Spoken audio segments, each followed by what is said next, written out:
Welcome to PhD with Women on IT Hack the Future. My name is Beata and today's PhD Positivity Hack delivered will be by our guest, Dr. Jacqui Taylor.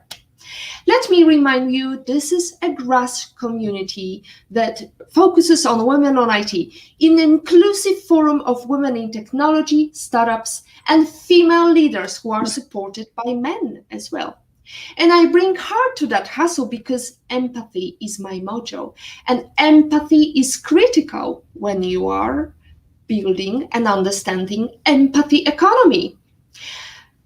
What is empathy? In verbatim, empathy is the ability to emotionally understand what other people feel, see things from their point of view, and imagine yourself in their shoes.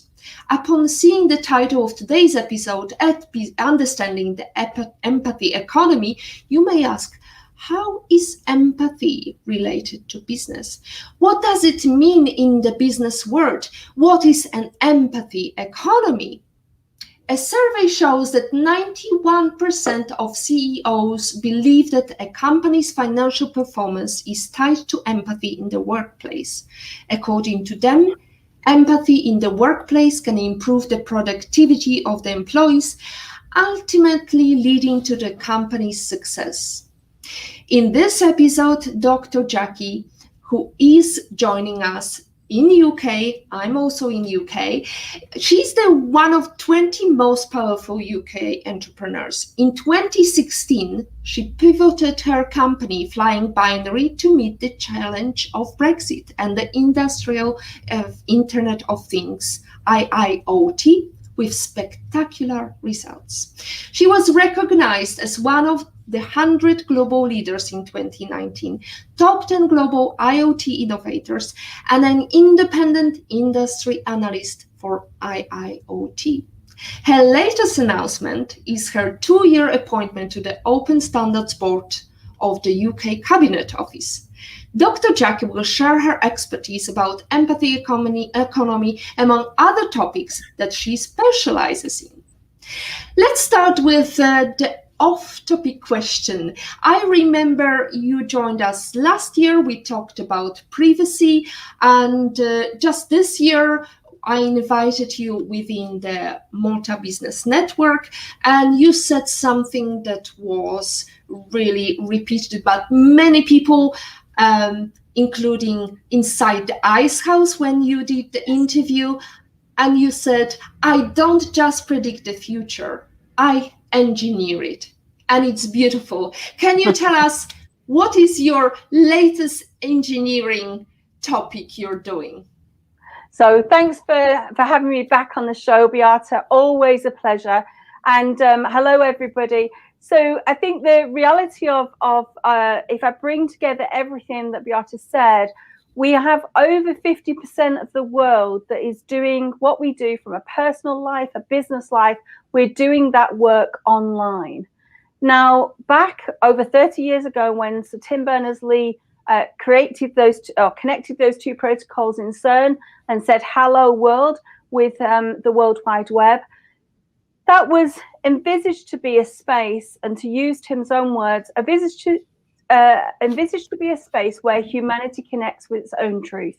And I am one of those international web scientists that pioneered that and formed FlyingBinary to deliver our mission. FlyingBinary delivers inclusion, and what we mean by that is leaving no one behind. So the technology, the deep technology that we build is done from an inclusion point of view, and entrepreneurs are at the forefront of the development of that. But the reality of it is we're over 10 years on now, and where are we? Well, yes, from that 18% of the world online to 50% of the world online now, that's progress. Many of us, there's very few of the world that has connectivity that doesn't use it in their personal and their business life. But what we don't have is any form of inclusion across the World Wide Web, specifically where technology is concerned. Technology itself has become what I call the outcome. It's been the point. The platforms and things that are in specific companies' hands have driven the way our world works. The industrial Internet of Things is very different, though. The industrial Internet of Things doesn't assume a human is in the loop or a human can can in any way control it. What it does understand is it's a distributed capability. So technology connecting to robots. Oh, there's a human. But actually, it's a fabric across the world. And that changes what we have today. So what we have today is what we call the sharing economy, as I say, born and built on in 2009 by ourselves and many other companies. And we're moving on from that. Now, back in December 2016, as Beata said, I sat down with the original founders of the tech companies. There's 250 of us that created the digital economy in the UK, and said, I need this to change. We need this to change. We need a world that's inclusive. How does that work? And their answer was fairly straightforward. This is your world, Jacqui. You show us. And as Beata said, I set out to do that. It took me just over a year to even work out what the question was and then build from that. And essentially what I'm talking about with the empathy economy, which I founded, was to actually create a new social contract between all of us, the human piece of this, you know, our truth, our humanity, and technology enabling that to happen. Because I think anybody would be stretched to declare that the sharing economy has produced anything other than an unequal world and possibly a harmful world. Just reading the reports from the Wall Street Journal journalists about the damage that Instagram has done to our young people and their anxiety and their mental well-being. Quite awful reading. And so the empathy economy is about pressing reset and using technology to develop trust in the world, for us to be able to build businesses based on trust that deliver value. So delivering value was at the core of any economy, right? We are trying to make the world better by delivering products and making people happy with services we provide. But somehow the human factor got lost there, especially when you are thinking about, you know, I see so many people are complaining nowadays about employees demanding people working 24/7 for a fraction of money. And it's very tricky when you've got somebody who's passionate about their business, who wants to make money, wants to drive this Lamborghini in 2 years' time. But we can't really expect as an entrepreneur for somebody to work the same number of hours for a fraction of money, right? Well, and I think that's part of it. In terms of what problem we're solving, that's the core focus of any entrepreneur. What problem am I solving? How am I doing it? How do I deliver that value?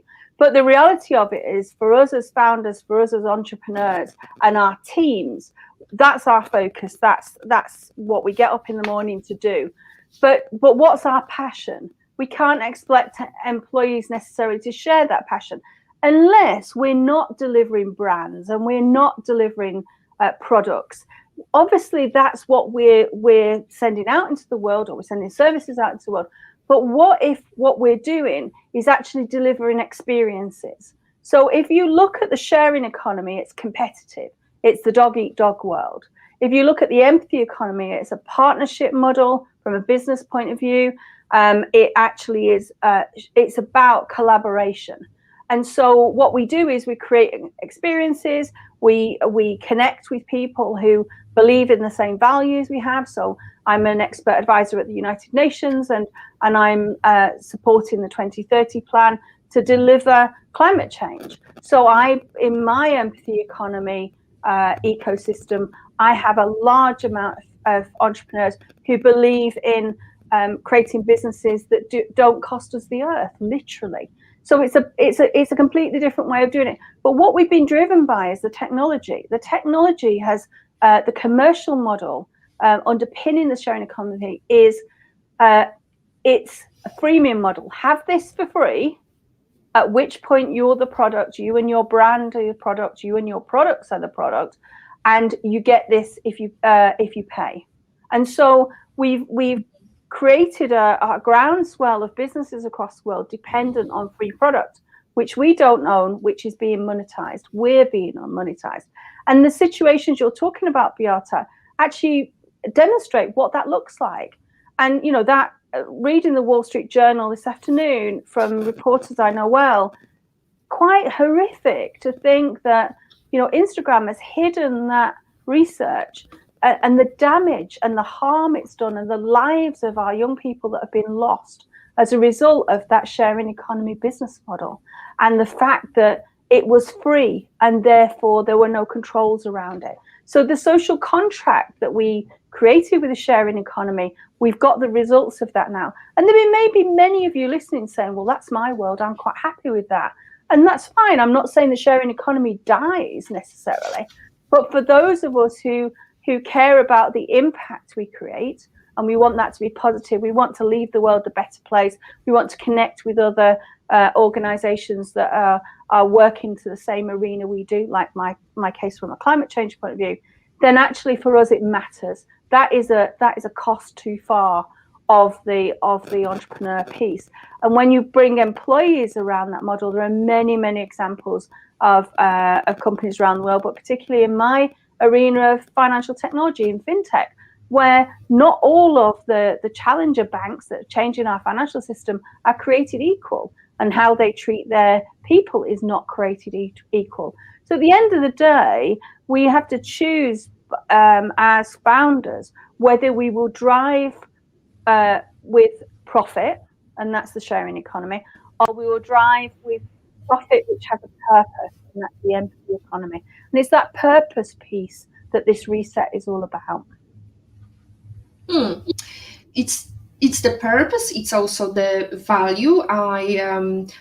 We talked about before that you will never truly bond, and it's not only with your employees, also with your customers. You will never truly bond if you do not share the same values. So values are important factor when you build your brand, when you build your company, or when you are building the sharing economy model. Yes. I wanted to just mention we have got some people sitting in our stream. Olga Vesina is delighted to see great Dr. Jacqui Taylor back on the PhD. Thank you, Olga. Great to see you. Hi, Olga. Hello. We have got also Mike. Not sure whether we had him before. It's lovely to see you. Hope it's nothing malicious that you posted here as a link. Anyway, just make sure that you're safe, and definitely you are in safe hands when you're dealing with Dr. Jacqui, who's been talking about privacy, security, and today's topic, empathy economy. So, Jacqui, tell us a little bit about what is your new exciting project, because I think it's quite vital, not only in UK, because you've been also advising the global market. Can you tell us a little bit about that experience? Yes, so we were lucky enough to be able to bring the overview of what I'm doing at the United Nations for 180 nations as they move towards the empathy economy, and prepare part of that to present to the G7 nations in the summit in June of 2021. G7 are 40% of the world's GDP, so an important group of nations, and always looking at where they would collaborate differently and be able to look at it beyond their borders. So I would say that that's a dynamic of G7. And one of the things they've decided to do is to be able to enable the empathy economy, not that it's driven like that, but to enable their own economies to collaborate together, and by changing the way we look at the online world, by effectively protecting some of our citizens on there, recognize that the online world we have today is harmful, and setting some controls for those of us who build technology to be consumed online. And that's all of us, FlyingBinary included. And so one of those changes is around the way in which it's what's called Children's Code, and it's the way in which our services are consumed by young people under the age of 18. So there's a morass of changes going on at the moment. So if you're using free technology, it's about to change for your business. If you are using technology that you're paying for but you don't own, it's about to change for your business. And if you're building technology and you do own it and you're not aware of this change, then that will affect your business too. So the reality of it is, from June 2021, the technology and what we deliver is changing. I'm delighted to be able to say I'm returning to the UK's Cabinet Office, as Beata said, as part of an open standards board. One of the things, we don't always have to create legislation or regulation to change our world. Particularly for technology, we can create standards. I'm a great believer that we make those standards available. So they're called open standards. And I've taken a 2-year appointment in the UK's Cabinet Office to enable the empathy economy for the UK using open standards. So delighted to be back in Cabinet Office. What that has also done is allowed me to bring forward some of my own plans to support the entrepreneurs to build under that new economy. So I'm currently preparing technology which replaces platforms like LinkedIn, like Facebook, for our entrepreneurs to be able to have a safe space, and a safe community, which is not in the hands of those that don't build with the same values as us. And also what it will allow us to do is to be safe from the criminals online, because as Beata's mentioned, I'm a cyberpreneur and disinheriting those people that use the money from our businesses in order to fund crimes online is not part of what I do. So we effectively will be launching this year the empathy economy online. So actually bringing it online as opposed to the way we're running it now.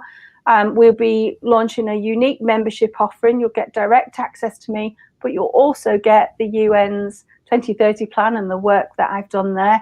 And you'll get the tech that we use. So we're going to offer the tech on that.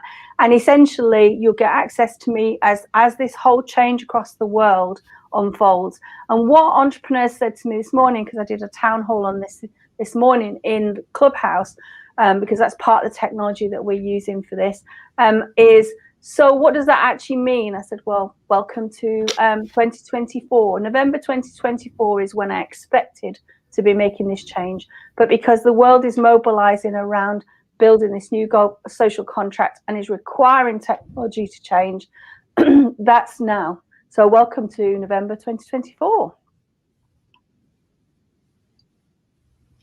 Excellent. That's welcome to the future. We've got In Love and in Pain saying kind comments again.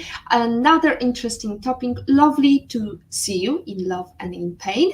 And if anybody would like to join your club, we are going to post the link shortly, because you said there is a safe way to join and nobody can really join if they are cyber criminal. So it's fascinating to know, how do you actually see through all the members and see who can join, who should not be joining? Well, that's the secret sauce. That's the secret sauce. But you'll see a post in the comments that says clubhouse.jacqui.online. The Jacqui.online is our brand for the empathy economy. Everything is federated around that. And that gives you my top 10 Clubhouse tips.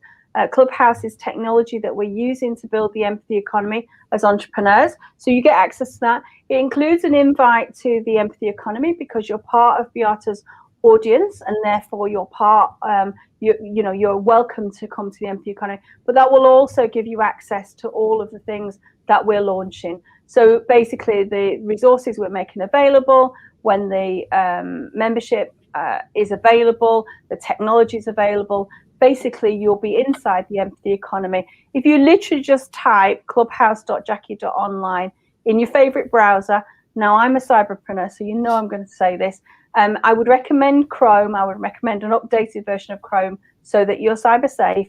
But you just type that in the URL bar, and then you're good to go. Literally, our technology will take you through that. And then obviously we do what we do for all of our technology in that it's all cyber safe. So yes, I'd be delighted to welcome you on board.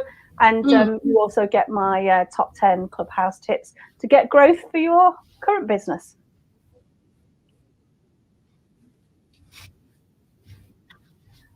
Fantastic.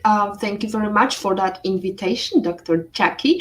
I wanted to ask you about what is you talked about the benefits and how to actually join, how to be part of this movement, the empathy economy movement.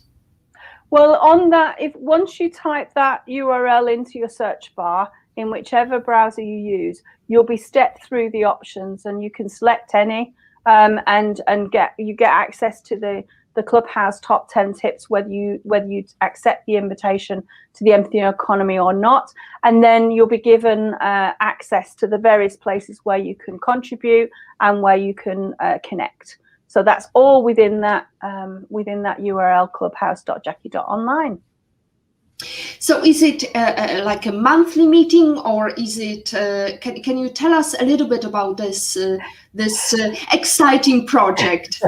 So essentially, what we will be doing, we will be having a members clubhouse, an empathy economy member group on Clubhouse. At the moment, I'm mobilizing entrepreneurs on Clubhouse, but we will be spinning up a Clubhouse itself for the empathy economy. But we're focused on finalizing the platform that will replace your normal social platforms at the moment. And by responding to the questions you get on that clubhouse.jacqui.online, will allow you to participate on however you want to. So I have a safe space on Facebook, if there is such a thing, but I've created one such as I can. And then other places that you can contact me and get help, support. But basically, I want to be the wind beneath your wings, whether you join the Empathy Economy Online membership or not. I've personally publicly committed to support 1 million entrepreneurs to do that. And the reason for that, this is the third time I've done an initiative like this.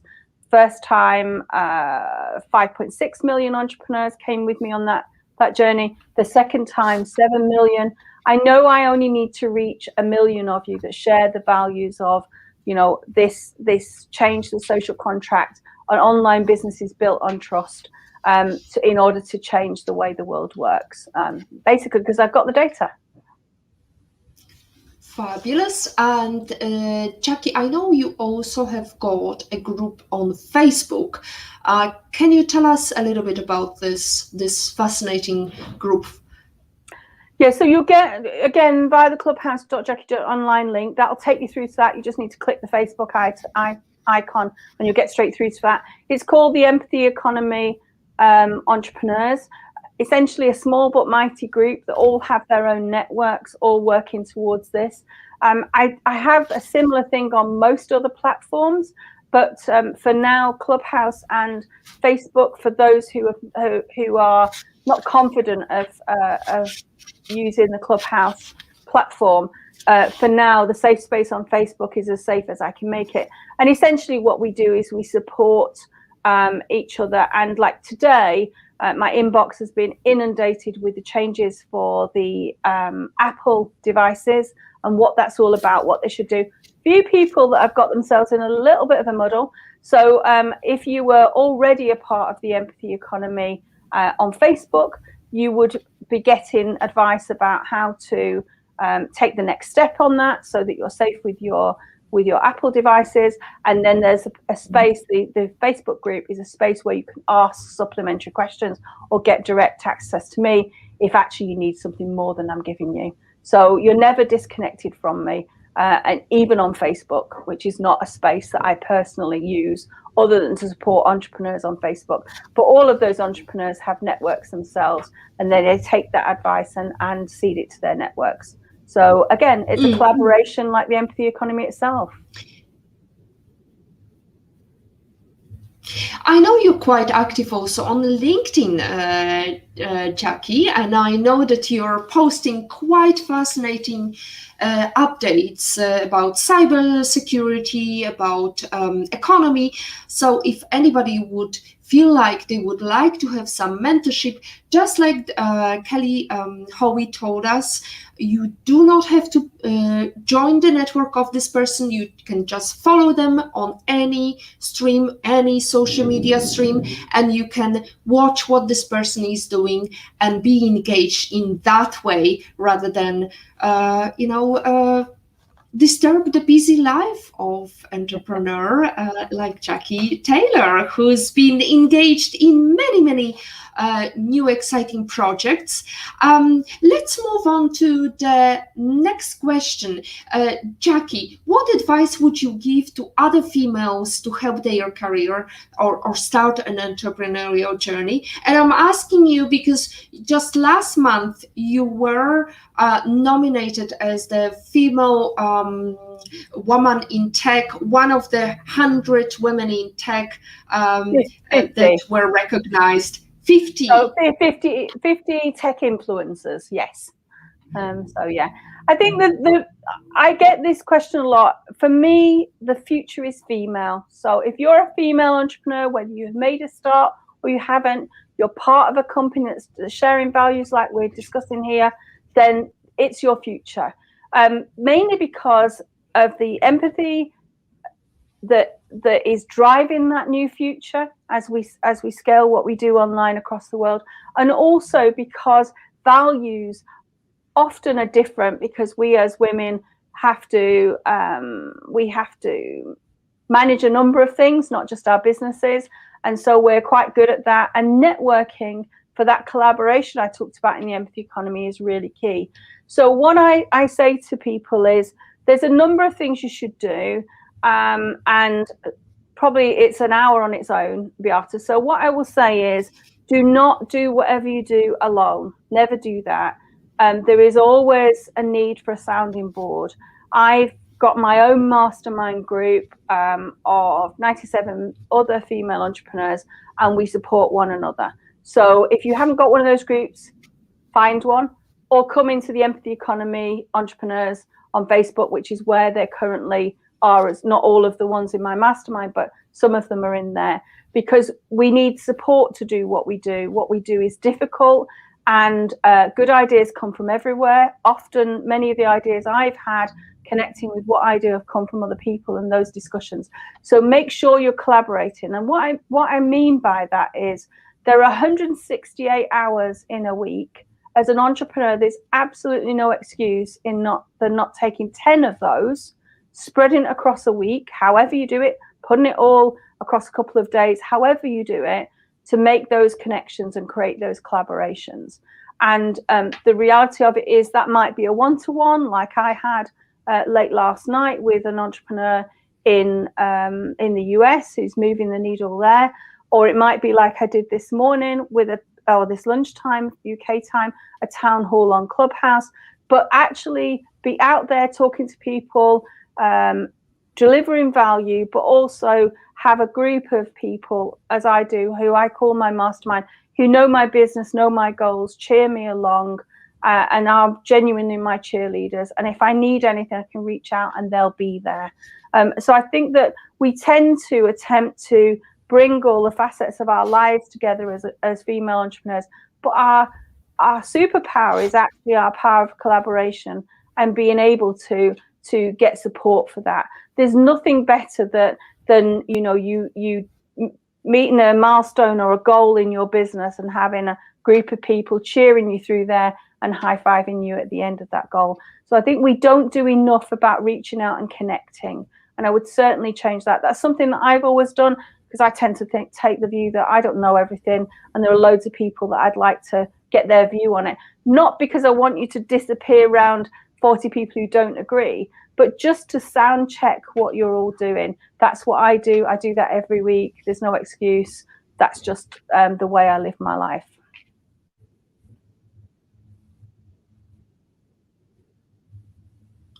Well, I can definitely vouch for that. I also would encourage everyone to genuinely engage. It was quite tricky, though, with COVID because you couldn't really have this face-to-face meetings. How did you cope with that, Jacqui? So we've always had an online and an offline approach to FlyingBinary because inclusion, leaving no one behind. Not everybody's digitally connected. Not everybody wants to be digitally connected. And so there's always been an offline component to that. And so I'm connected with people offline, which doesn't need to be face to face.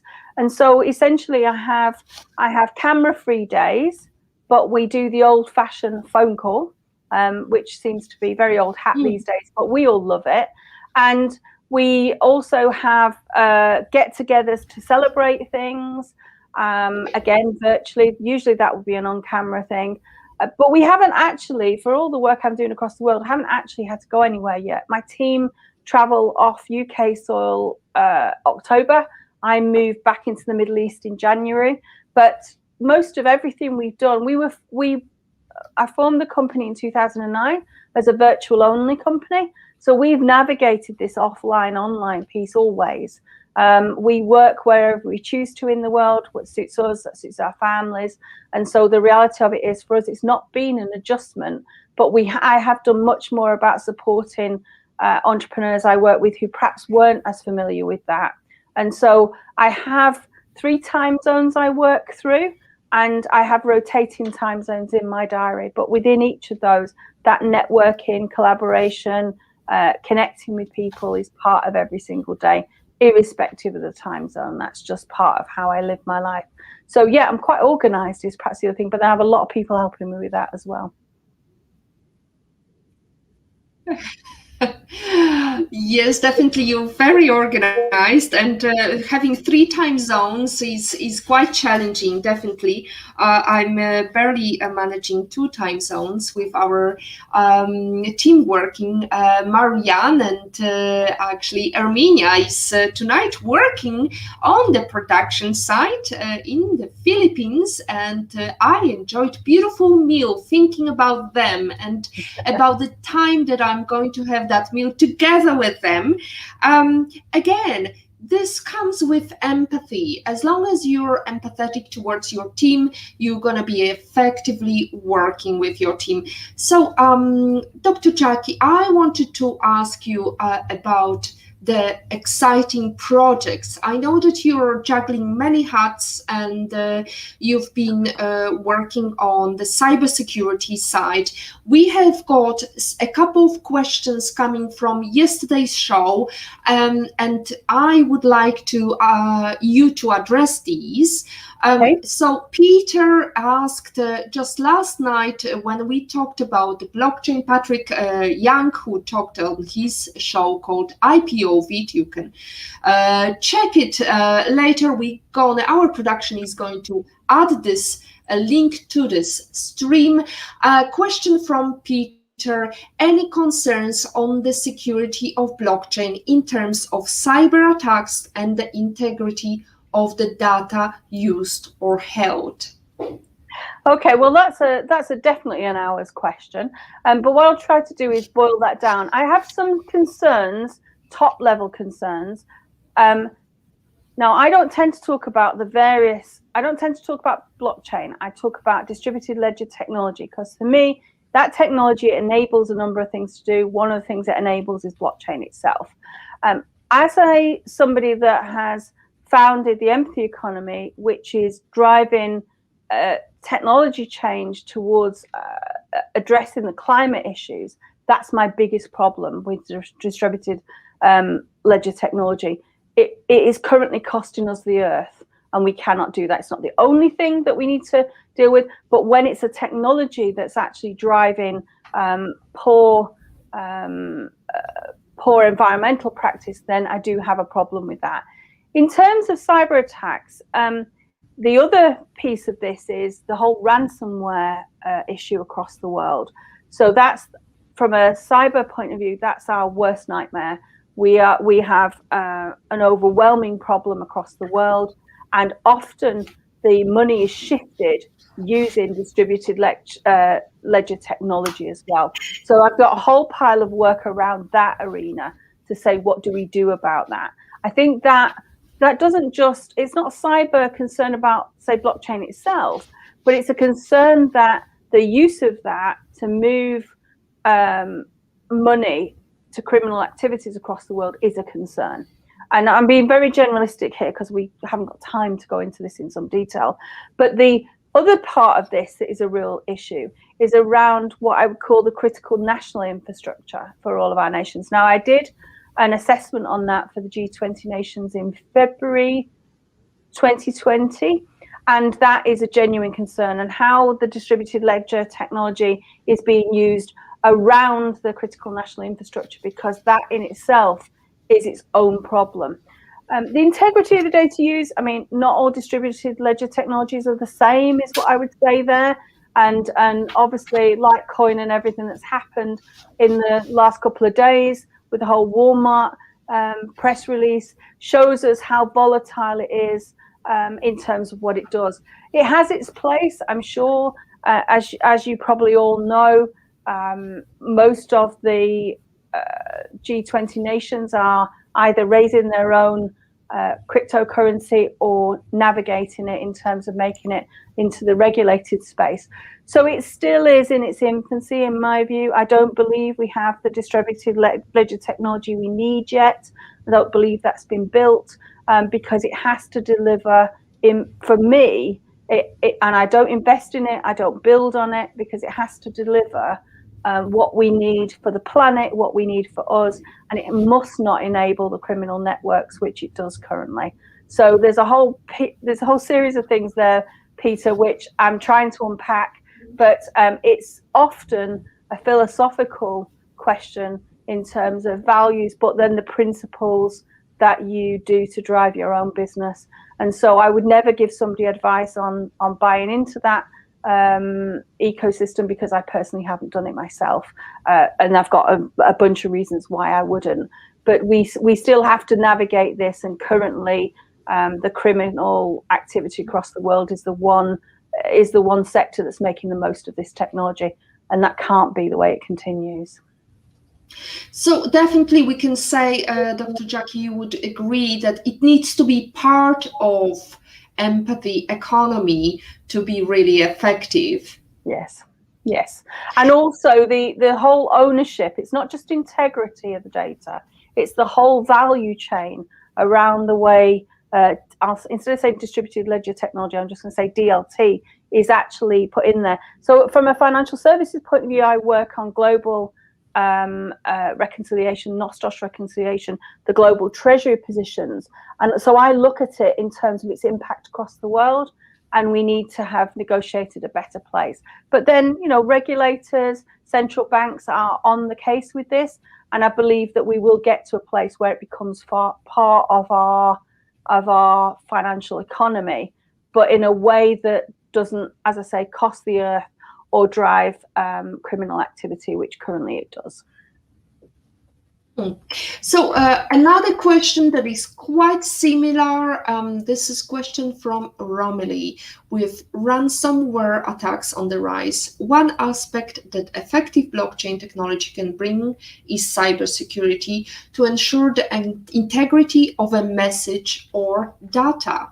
Do you think blockchain can be more effective in preventing sophisticated attacks than existing defenses already deployed? That's a very similar question. It is similar, but I think it's a slightly different, for me, that reads in a slightly different way. So one of the, I co-founded the data journalism industry. So with the data editor of The Guardian, Simon and I put journalism driven by data together as an industry. There's 7 million of us doing this work today. And we're the ones that brought Panama Papers, Paradise Papers, unpicked and socialized the opiate scandal and many other things. And one of the things that as journalists that we've pursued on this one is we make it opaque as to where the money gets transferred when ransomware attacks happen. That has to stop. Whatever else we might do, that is the simplest thing we can do, is to not allow effectively the blockchain to enable that money to be transferred and laundered. And so, yes, I see where you're going with that, Romilly, but I think we've got a much easier way of tackling this problem. One of the things we did with Panama Papers and Paradise Papers was followed the money. So with ransomware, my preferred option on this and the work I'm doing is actually following the money from the ransomware attacks. And then the other thing I will say is I've had a number, I mean, it's part of my day job, but I have a number of clients who have brought us in FlyingBinary to say, we're having a ransomware attack, this is happening, that's happening, all the things, the controls you said about us, we believe we've got a problem. And yet actually, because ransomware has become so prolific, attackers are not necessarily attacking you. So we put a number of things in place for clients to say, get the attackers to prove they've got what they say they've got. Because we've had a couple of clients who've paid to get access back to their technology, only to discover that they hadn't lost it anyway, and also paid to restrict the push of data onto the dark web, when actually what the ransomware attackers had was data that wasn't theirs, just generic data. So there's a lot of things going on in this whole arena, jumping on the bandwagon of a ransomware attack, which isn't actually a ransomware attack. So I think we can't just go for, can we use the blockchain to solve this? Because we wouldn't actually solve the problem. We'd address a symptom, obviously we would, but we wouldn't solve the ongoing problem. We've got to think more laterally, the same way that the criminals do. But we're one step ahead of them. No reason why we can't do that. Not the answer you're expecting, Romilly, but definitely my answer. Well, I didn't expect that answer either. It's as always a very spot on answer, Jacqui.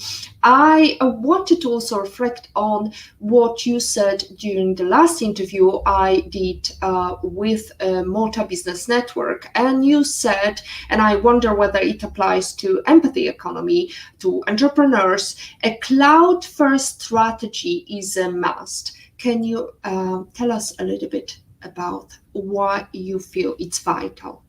Yes, so the reason that matters is we build at FlyingBinary, we build deep technology, and without cloud there isn't such a thing. Deep technology is the foundations of the industrial internet thing, where there's not necessarily a human in the loop, but quite often there's a robot in the loop or some sort of technology in the loop.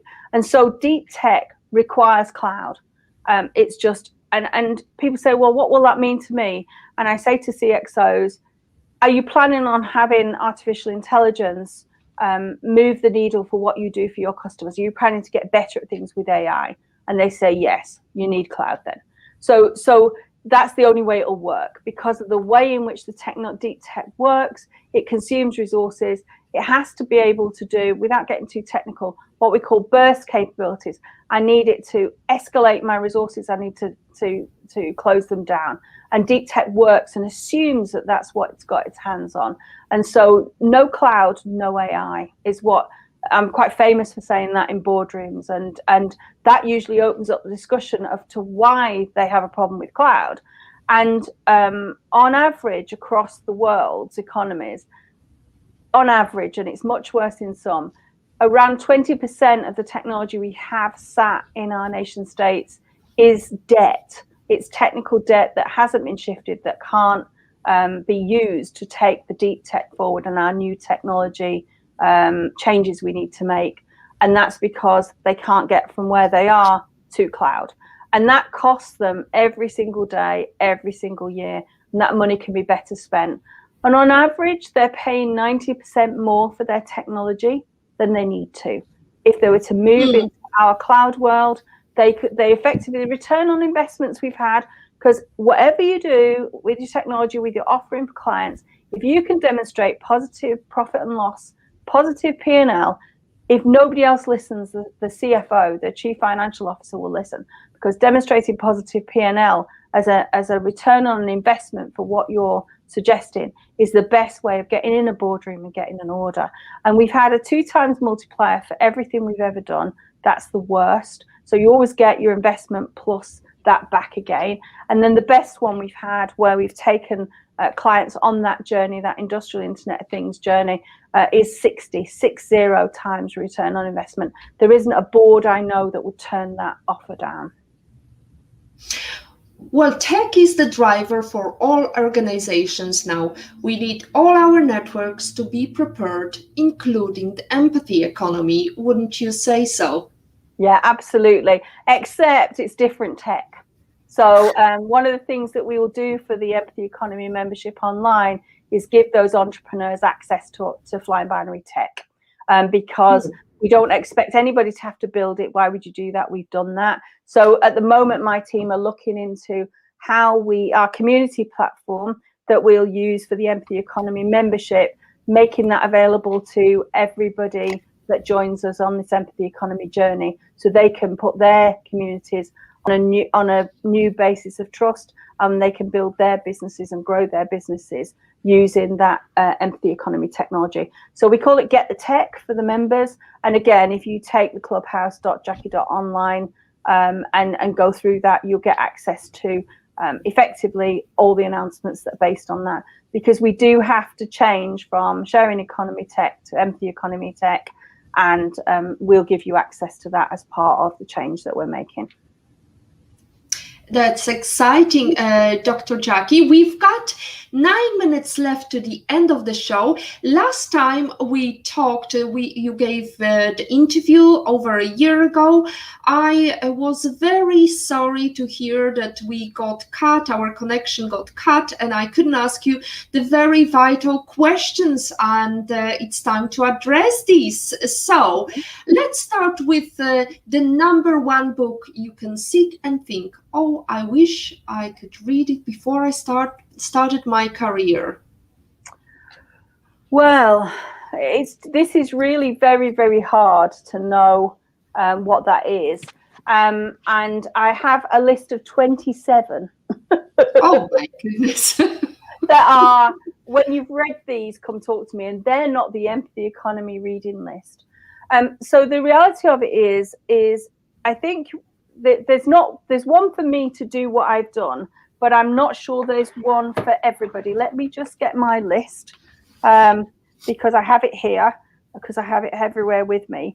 And I think that there are many, but everything that I would say that the major change that the empathy economy brings is it doesn't just take a mind-based approach. We're not just saying it's about what we think.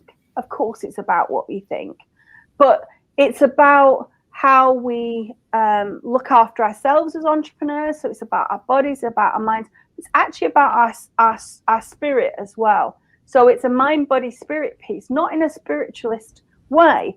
And I think that of all the books that that my empathy economy entrepreneurs have come with me on the journey on, those are one that always resonates. And that's called Seat of the Soul, and it's by a gentleman called Gary Zukav, Zukav. And I'll put that in the chat. And the thing that Gary does, I'm a scientist. The thing that Gary does is he explains how we as humans are transient in this life, and how we can connect with the way in which our physical world works, you know, Isaac Newton's laws and all the rest of it, and explains very simply, and doesn't really talk about it in this way, but it is the basics of quantum physics that say, actually, we're part of a bigger world. There's help out there, but it's about how we engage with that help. It's about how we engage with the world. And so Seat of the Soul is one of those revelatory books. And I have a bunch of entrepreneurs who've said to me regularly, I don't get it, I don't get it, I don't get it. I've read it again, I still don't get it. And then suddenly they go, oh, that is the best book I've ever read. And I think with recommending the book's very hard, because it needs to meet you on your journey where you are. But if you get the Seat of the Soul and you use that to change your business life, your personal life, your place on earth, then actually you're already in the empathy economy, whether you heard of it or not. And so it's something that allows us to connect with our own creativity. I think it explains why we would. Interestingly, the Dalai Lama wrote a book that went alongside of it, like a companion book, to try and explain it from a purely spiritual piece of, and I come from the science piece as Gary does, but from a purely spiritual one. And it's very interesting that effectively that book is a bridge to the science. So that gets you down a whole new way of thinking. And what we call it in the empathy economy is infinite mindset. That's what Seat of the Soul gives you, infinite mindset. And that just shows you that everything's possible. We just may not have grown enough to make it happen. And it's just a reality. Every single thing I've done since I read that book has gone well for me. Not in the way I imagined, not in the time I imagined, but the goals have always been hit. The plans have always been in sand.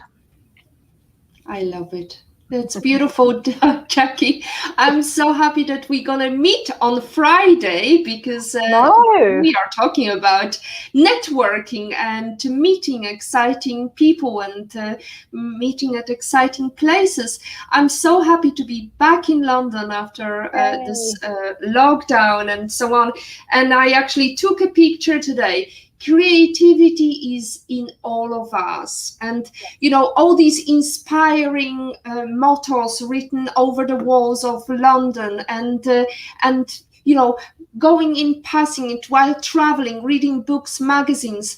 That's the time that I can reflect on books or places and get inspired, because it's much easier to get inspired when you change the dynamic, when you go outside of your comfort zone.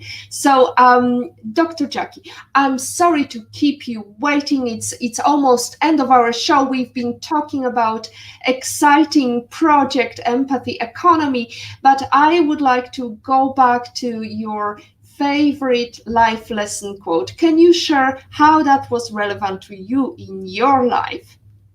So it's an absolute must. If you haven't seen it, it's on YouTube. It's Steve Jobs, his 2015 Stanford address, and it's titled "Stay Hungry, Stay Foolish."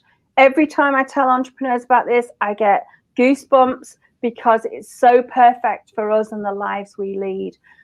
Nothing is ever a barrier. Nothing is ever a problem. It's only ever our mindset, which is where the infinite mindset came from. So stay hungry, stay foolish.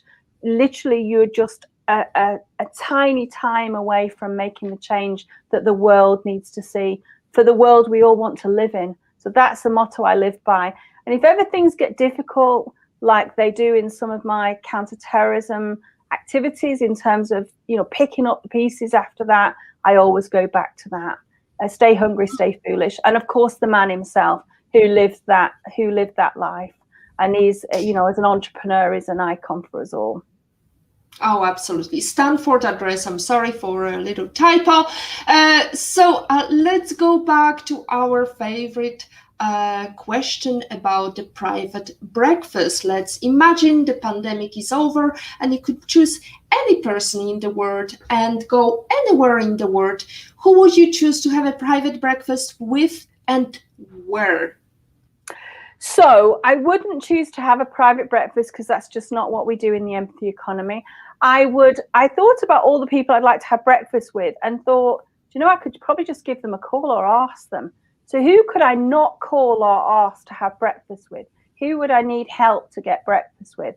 And it has to be to fill some of those gaps I talked about with Seat of the Soul and the work the Dalai Lama did, for two reasons. Number one, I haven't understood what he means in terms of that bridge to the science that I pioneered. I don't quite get it. So I'd like to ask him some questions about that. I'd like to bring my Gen Alpha entrepreneurs with me. We never do anything for ourselves. We always do it for our community, the youngest of which is 5. So obviously we'd have to decide how we selected everybody. If I couldn't bring them with me, I would arrange the tech so that he could speak to them as well as him speaking to me. Because Gen Alpha are between the ages of 17 to 7, although I have some Gen Beta entrepreneurs who are as young as 5. But they are the ones that are connecting these messages that I'm talking about swiftly, with no negotiation. We're just ready to do it. And the second reason is the Dalai Lama manages always to have a set of practices or something, perhaps just the foundation of his faith or something that allows him to deal with a hostile environment that doesn't always agree with what he does. He has to live in a setting that any of us would find difficult. And I want to know how he does that. You know, your top 3 things you do every day, or your top 3 things that you would recommend I did, because the empathy economy is an economy whose time has come, but how long it will take us to get those million entrepreneurs building in the empathy economy, I don't know. And so I would like to understand what I need to change, because it's actually about what I need to change to do my part in this. And I think he would be a great challenge to some of my thinking, to some of the gaps I have in and questions I have in order to create this new social contract of trust around technology. So, in other words, you will stay hungry and you stay foolish. You want to know from Dalai Lama what he meant by the bridge to science. Dr. Jacqui, it's been a pleasure to host you again, and I'm very delighted about your latest appointment, about your empathy economy. I would love to be part of it, if I may, because I, as a founder of Women on IT Network, I believe in empowering other women, and it's so much easier if we empower other leaders in the field to be part of the change and be part of the movement, so I don't have to do the job on my own. Absolutely, and none of us will. We'll just get there faster and we'll create the world we all want to live in. And of course, you be part of it. Yourself and any of the team that have created today, thank you all for what you've done today. And any of the audience who takes that link, you have an automatic invite. And I look forward to welcoming you into the empathy economy. Thank you, Dr. Jacqui. It's been a pleasure. Thank you very much. Thank you very much, Olga in Love and in Pain, Peter Second, Romilly Waking, for all your questions. It's been a pleasure to see you. Next week, we are going to talk about Venture Building 101. That's also going to be hopefully part of Empathy Economy. Our guest will be Diana Florescu.